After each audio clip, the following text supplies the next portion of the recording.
What if the greatest footballer of the 2010s wasn't a goal-scoring machine or a midfield maestro, but a guy standing alone between the posts?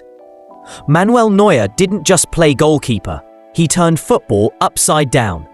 In a decade ruled by Messi and Ronaldo, Neuer built a legacy so wild it still got fans. He the third best player of the era?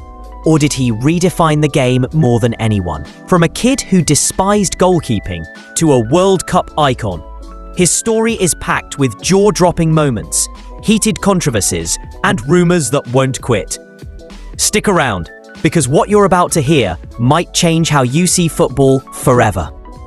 Imagine being 5, kicking a ball in Gelsenkirchen, dreaming of outfield glory, only to get stuck in goal because your team's desperate. That was Manuel Neuer in 1991, dragged into Schalke's academy when his dad's job moved the family. "I hated it," he later admitted, always playing outfield at school, feeling like the odd one out between the posts. But fate had plans. By 13, his footwork was so slick, coaches considered making him a midfielder. Only his parents' height, hinting he'd grow tall, 6 feet 4 inches, led Schalke's youth to a national title, and started training with the first team. The kid who never wanted to be a keeper was about to be. 2006, Schalke's goalkeepers dropped like flies. Injuries opened the door for a 20-year-old Neuer. His first big test, facing Bayern Munich and his idol, Oliver Kahn.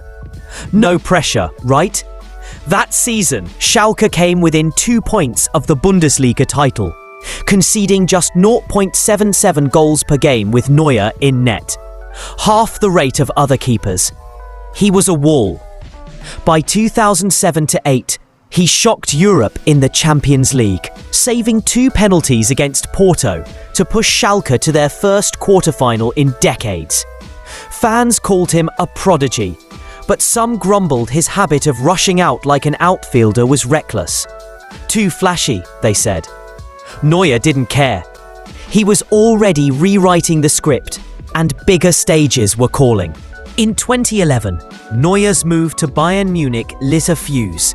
Schalke fans felt gutted. He'd cried leaving his boyhood club, a lifelong supporter. Bayern fans weren't thrilled either, booing their new keeper, a Schalke diehard who'd once taunted their hero Kahn. Things got spicy when ultras jeered him after a debut slip-up. Neuer's response? Pure dominance. By October, he'd gone 1,147 minutes, 19 hours of game time without conceding, smashing Bundesliga records. Bayern's chairman called him an unnamed alloy tougher than Kahn's titanium. But the German media stayed brutal, leaving him off top 10 lists despite saving penalties from Ronaldo and Kaká in the 2012 Champions League. Neuer was proving everyone wrong, but his biggest revolution was just getting started. Neuer didn't just guard the goal, he played like an 11th outfielder.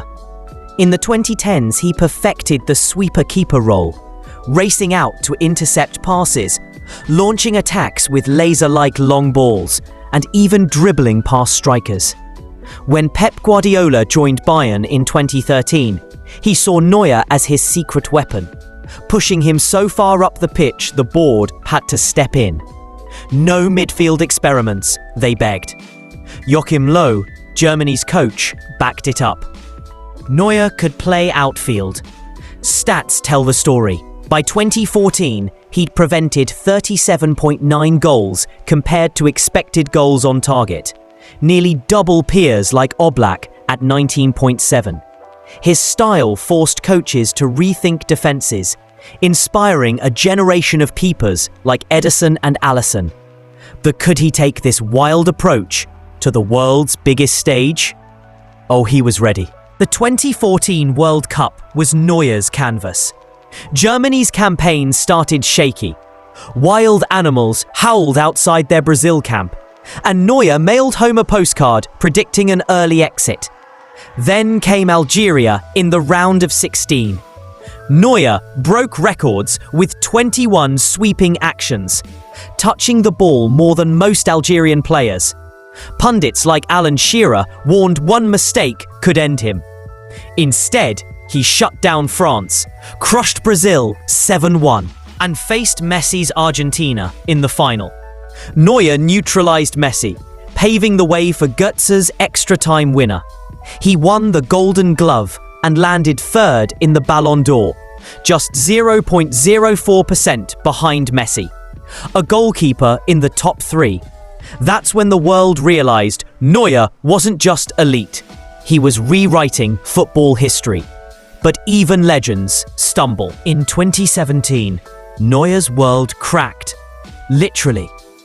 A broken foot against Real Madrid in the Champions League forced him to play through pain, with no subs left. He limped off, sidelined for months. He returned briefly in 2018, only to fracture it again, missing nearly a year.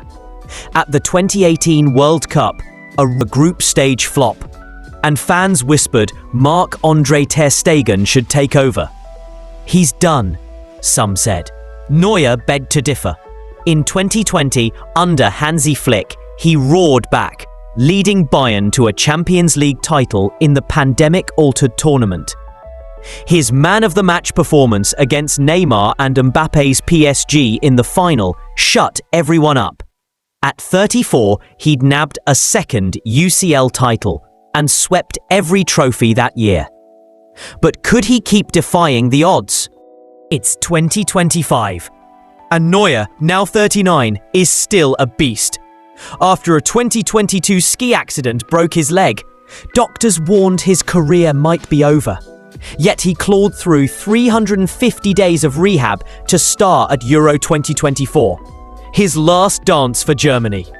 Today, he's Bayern's backbone, with stats rivaling keepers half his age. 111 minutes per goal conceded. In the Bundesliga, still untouchable. But the rumour mill's spinning.